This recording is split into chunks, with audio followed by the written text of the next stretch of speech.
Hello, good morning students. आज मैं आपको method of breeding by hybridization संकरण द्वारा प्रजनन की विधियाँ पढ़ा रही हूँ। कल मैंने आपसे कहा था कि जब आप अब मैं चीज़ें आपको पढ़ाऊँगी तो आप अपने सामने अपनी बुक रख लेना, तभी ये चीज़ समझ में आएगी, वरना नहीं आएगी। इसीलिए मैं आज आपको सिर्फ फ़ोटोज़ भेज रही हूँ, उसी हिसाब से मैं आपको उसको बता रही हूँ।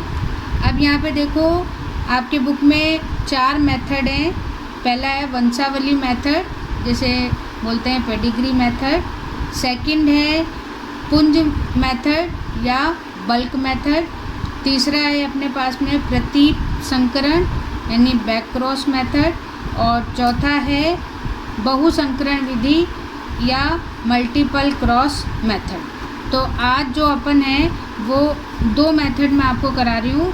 एक तो है पेडिग्री मेथड और एक है बल्क मेथड। तो सबसे पहले पेडिग्री मेथड।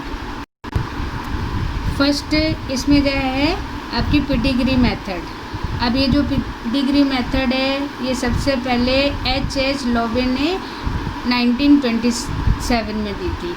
अगर अपन इसकी डेफिनेशन देखें तो इसमें क्या है कि हम सारी जो जनरेशन है उन जनरेशन के कैरेक्टर को लिखते हैं और लिखने के बाद में हम एक पूरा क्या करना चाहिए, जैसे लिस्ट बनाते हैं और उस लिस्ट में हमें जो है पता लग जाता है कि इनके जो पेरेंट्स थे या इनके जो एंसेस्टर्स थे, जनक और पूर्वज, तो उनमें कौन कौन से लक्षण हैं जो उनकी अगली वाली जनरेशन में लगातार जा रहे हैं। तो इस तरीके से जो है हम उनका एक पेडिग्री जो है तैयार करते हैं। अभी जैसे मान लीजिए आपके इसमें तो नहीं, लेकिन बायोलॉजी में अगर हम देखें तो हम इस पेडिग्री को भी सिंबल से जो है वहाँ पे अपन देते हैं। तो इस तरीके से जो सारी चीज़ें कि भाई इनके पेरेंट में कौन सा मेन कैरेक्टर, जनरल कैरेक्टर नहीं, स्पेशल कैरेक्टर कौन सा था, या फिर उसके अलावा जो उनके एंसेस्टर थे, पूर्वज थे, उनका कौन सा स्पेशल कैरेक्टर है और कौन सा कैरेक्टर है जो डोमिनेंट या प्रभावी होके एक जनरेशन से दूसरी जनरेशन में जा रहा है। तो इस तरीके से जो हम पेडिग्री मेथड को यहाँ पर करते हैं। अब मैं आपको ये टेबल दिखाऊंगी जिसमें कि आप बुक के अंदर है बिल्कुल उसी तरीके से, और मैं इसको आपको समझाती जाऊंगी और आप इसको पढ़ते जाओ। अब देखो, आप ये टेबल देख रहे हो, तो इस टेबल में कुछ आपको ब्लॉक्स दिख रहे हैं। अब ये आपके लिए थोड़ा से नए हैं तो इनको मैं बताती रहूँगी कि देखो, सबसे पहले फर्स्ट ईयर या प्रथम वर्ष है और इसमें लिखा हुआ है पेरेंट्स, और 2 ब्लॉक यहाँ पे बने हुए हैं P1 और P2, यानी कि हम जो पेरेंट्स ले रहे हैं उन पेरेंट्स को हमने 2 ग्रुप में रखा हुआ है। P1 एक पेरेंट है P1 और दूसरा है P2, और बीच में क्रॉस लगा हुआ है, यानी कि हम इनके दोनों के बीच में संकरण या हाइब्रिडाइजेशन करते हैं। अब ये दोनों, जैसे इसमें लिखा हुआ भी है कि सेलेक्ट पेरेंट्स, ठीक है। तो यहाँ पे जो हम करवा रहे हैं दोनों के बीच में, उनमें कुछ स्पेशल कैरेक्टर है जिसके अकॉर्डिंग हम ये काम कर रहे हैं। अब अपन ने सेकंड ईयर है F1, जैसे आपने मंडल में देखा है वैसे यहाँ पे भी सेकंड ईयर है, F1 पीढ़ी प्रथम पीढ़ी है।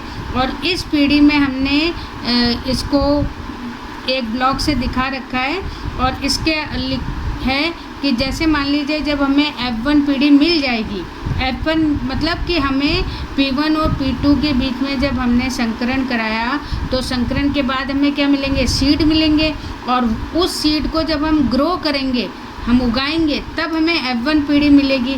तो हम क्या करेंगे कि इन बीजों को या इन सीड्स को बहुत दूरी पे, जैसे इसमें लिखा हुआ ना कि अपने को स्पेस दे के इनको ग्रो करना है। तो यहाँ पे जो है, जैसे मान लीजिए कि 10 से 30 सीड्स हैं, वो सीड्स आप यहाँ पर ग्रो करोगे और लगाओगे। फिर उसके बाद में जब वो प्लांट डेवलप हो जाएंगे फिर हम उनके सीड ले लेंगे। फिर थर्ड ईयर है F2 जनरेशन। अब हम इसके लिए क्या करेंगे कि पहले तो हमने 10 से 30 लिए थे, अब यहाँ पे हम 2000 से लेके 10,000 तक जो है प्लांट ग्रो करेंगे, और इन प्लांट्स को भी हम क्या करेंगे, बहुत दूरी दूरी पे जो जितनी इनको आवश्यकता है उतनी दूरी पर हम इसको उगाएंगे। तो यहाँ पे देखो पहला वाला जो F1 वाला ब्लॉक छोटा है, जबकि F2 वाला ब्लॉक बड़ा है, क्योंकि वहाँ पे अपन 10 से 30 ही सीड्स ले रहे थे और यहाँ अपन ने बहुत ज़्यादा इनमें बढ़ा दिया 2000 से 10,000 तक। अब इसके बाद में जब ये प्लांट डेवलप हो जाएगा तो डेवलप होने के बाद में इसमें से 100 से 500 जो अच्छे हमें दिख रहे हैं, इतने सारे हमने प्लांट करे हैं, तो जो हमें बाहर से दिख रहे हैं, लक्षण प्ररूप या फिनोटाइप क्या होता है कि जो हमें बाहर से दिख रहे हैं उन प्लांट के सीड्स को हम यहाँ क्या कर लेंगे, सेलेक्ट कर लेंगे। और सेलेक्ट करने के बाद में फिर इसको हम 4th ईयर में यानी कि F3, अब ये ध्यान रखना कि जब हम ईयर बढ़ाएंगे तो हमारी F1 एक कम आएगी, क्योंकि जो फर्स्ट ईयर है उसमें हमने पेरेंट्स लिया था, उसके बाद में हम सारी जनरेशन ले रहे हैं। तो यहाँ पे जो 4th ईयर है, 4th ईयर में या चतुर्थ वर्ष में हम F3 जनरेशन को ग्रो करेंगे और हमने जो 100 से 500 प्लांट सेलेक्ट किए थे उनके बीजों को यहाँ पर हम लगाएंगे। और लगाने की जो है इसको हम बोलते हैं एकल पादप संतति, या आप जैसे इसमें देख रहे हो इंडिविजुअल प्लांट प्रोजेनी, तो ये इसको अपन बोलते हैं IPP। अगर आ जाए तो आप बता सकते हो IPP, यानी कि अब अपन सारी चीज़ें, पहले तो अपन ने ऐसे ही डाल दिए थे सीड्स को, लेकिन अब अपन इसको लाइन वाइज उगाएंगे। इसको बोलते हैं इंडिविजुअल, कि जैसे मान लीजिए एक लाइन है तो उसमें कैसे सीड्स हैं, आपने जैसे मान लीजिए लंबाई के लिए लिया प्लांट्स के लिए, दूसरे आपने उसके फ्लावर्स के लिए लिए, तो इस तरीके से जो है हम लाइन में इसको ग्रो करेंगे।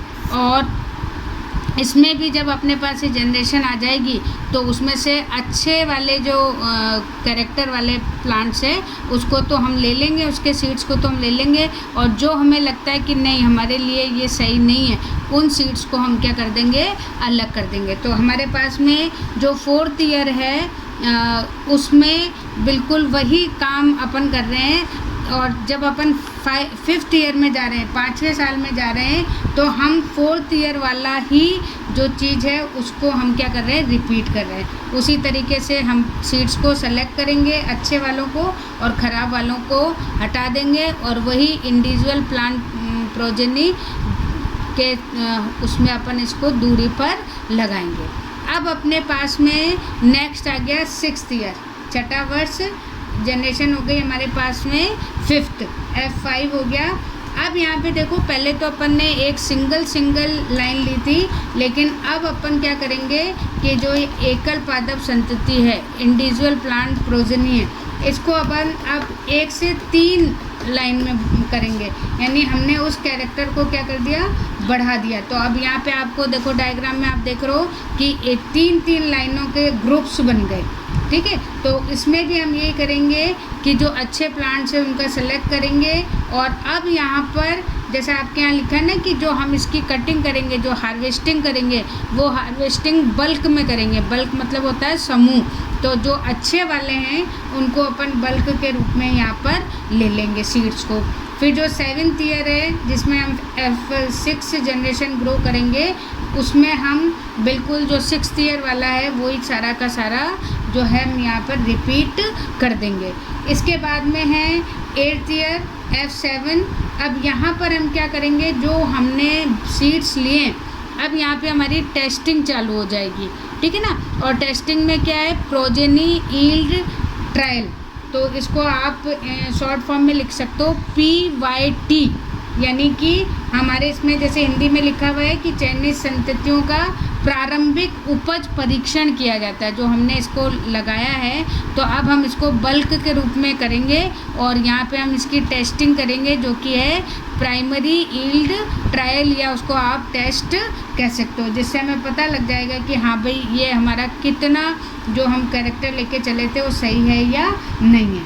उसके बाद में 9 से लेके 11th तक, यानी कि अब अपने कंटिन्यू जो है ये ईयर चलेगा, F8 से F10 तक यहाँ जनरेशन मिलेगी।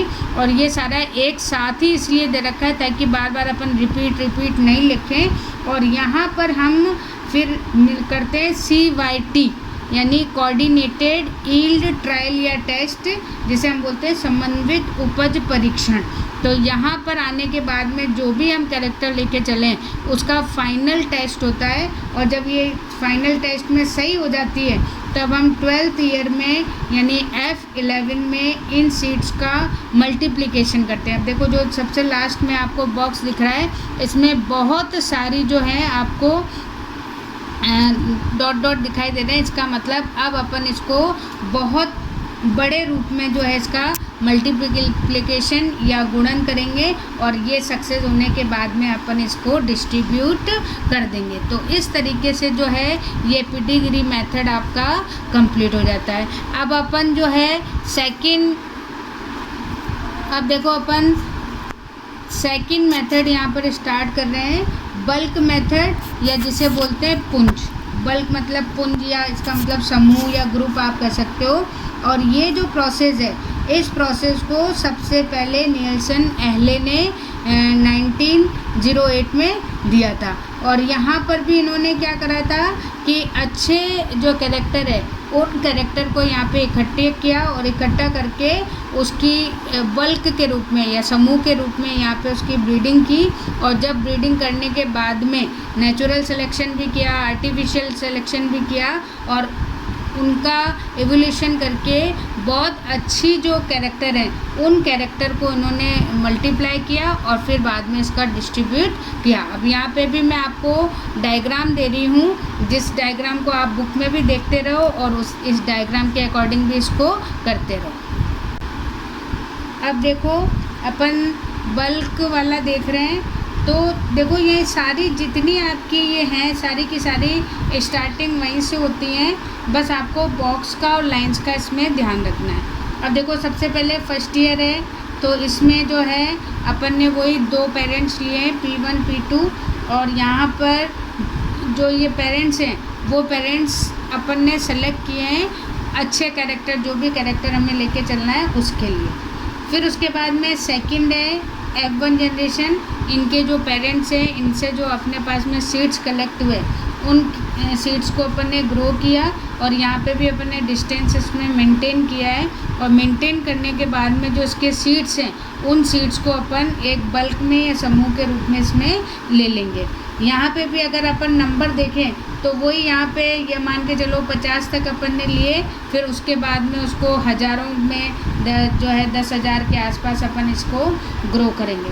फिर जो थर्ड ईयर है उसमें F2 जनरेशन है, ब्लॉक देखो यहाँ पे बड़ा है, तो यहाँ पे अपन ने बहुत ज़्यादा जो है नंबर में सीड्स को ग्रो किया, और फिर हम अच्छे सीड्स को जो है यहाँ पर कर लेते हैं। और सारे के सारे अब यहाँ पे क्योंकि अपन समूह की बात कर रहे हैं, बल्क की बात कर रहे हैं, तो सारे ही प्लांट्स के जो सीड्स हैं उन सीड्स को अपन मिक्सचर के रूप में अगले उसके लिए ग्रो कर देते हैं। अब ये देखो F3 F2 F3 F4 F5 F6 तक अपन लगातार एक ही प्रोसेस करते हैं कि अपन ने अच्छे सीड्स को ग्रो किया, मिक्स किया और उसको ग्रो कर दिया, फिर अगले के लिए फिर वापस से अच्छे सीड्स को निकाला, मिक्स किया और वापस से उसको ग्रो कर दिया। तो इस तरीके से अपन F6 या 7 ईयर तक ये काम करते हुए चलेंगे। फिर उसके बाद में 8th ईयर है, उस 8th ईयर में अपन क्या करेंगे,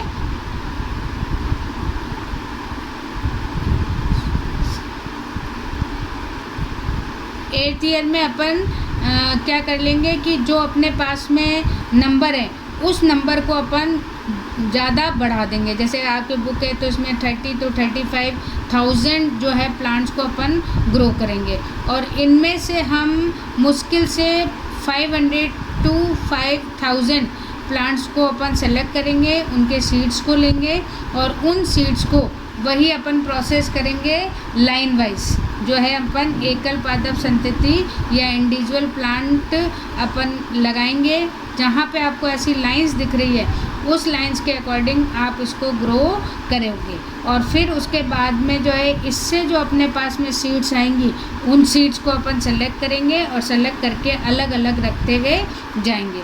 फिर अपने पास में 9th ईयर कब में अपन ने एकल संतति करी ली, फिर जो 10th ईयर होगा उस 10th ईयर में जो है अपन इसको वापस से ग्रुप के रूप में ले लेंगे। और फिर अपन अब यहाँ पर इसका जैसे पहले आपको बताया था PYT यानी कि अपन प्रारंभिक उपज परीक्षण करेंगे। और ये प्रोसेस जो है हम लगातार F10 से लेके F12 तक यानी 11वें से 13वें तक अपन ये काम करते हुए चलेंगे। और बाद में इसका समन्वित उपज परीक्षण करने के बाद में 14वें वर्ष में हम इसके मल्टीप्लिकेशन या गुणन करके इसको वितरित कर देंगे। तो अब ये यहाँ तक जो है आपका टेबल है। अब हालांकि आपके लिए एक बहुत नई चीज़ है, लेकिन बेटा ये इसको अपने को ऐसे ही याद करना है। और जो है टेबल में जहाँ थोड़ा बहुत अंतर होगा, बाकी आपको जैसे मान लीजिए कि इसमें F3 से लेके F6 तक एक ही चीज़ है, तो आप उसको भले मत बनाओ, आप सीधा कर दो F3 से लेके F6 तक इसी जैसे जो है सारी की सारी चीज़ें एज इट इज़ होंगी। तो ये आप इसमें से गायब कर सकते हो। फिर उसके बाद में सीधे F7 तक आ गए, फिर F10 से F12 आपका दे ही रखा है, तो यहाँ पे 3 ब्लॉक्स आपको एक लाइन में दे रखे हैं। तो इस तरीके से आपको बुक में भी अपनी कॉपी में भी ऐसे ही करना है और इसको याद भी ऐसे ही करना है। तो ये आपकी हो गई। अब यहाँ पर अपन जो है कल थर्ड जो बैक क्रॉस मेथड है उसको स्टार्ट करेंगे। तो ये दोनों टेबल आप बना लेना और उसके हिसाब से बस पहले इसका इंट्रोडक्शन लिखना और फिर उसके बाद में टेबल बना लेना। Okay, thank you.